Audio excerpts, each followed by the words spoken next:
બીજીએમસી મારફતે તે આપણે એનઆઈવી પુણે મોકલતા હતા કે ત્યાં એનું આરટીપીસીઆર ટેસ્ટ કરવામાં આવતો હતો. પરંતુ છેલ્લા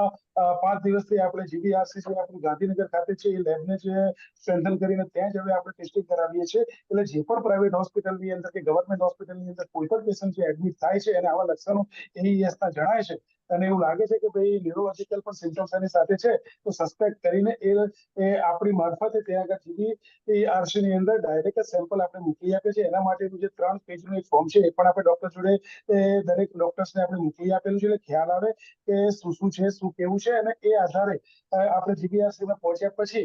વિધિન 24 to 48 અવર્સની અંદર જે પહેલા એનઆઈવી પુણે મોકલતા હતા તો 10 થી 12 દિવસ જેટલો સમય લાગતો હતો આપણને રિપોર્ટ રિઝલ્ટ આવતા માટે, જે હવે 24 થી 48 કલાકની અંદર જ આપણને રિપોર્ટ રિઝલ્ટ મળી જાય છે અને એ પ્રમાણે પબ્લિક હેલ્થ એક્શન લેવામાં પણ આપણને સરળ ને સુગમ પડે છે. એટલે ફ્રી ઓફ કોસ્ટ આટલો ટેસ્ટ અને જે ચિંતનભાઈ કીધું એમ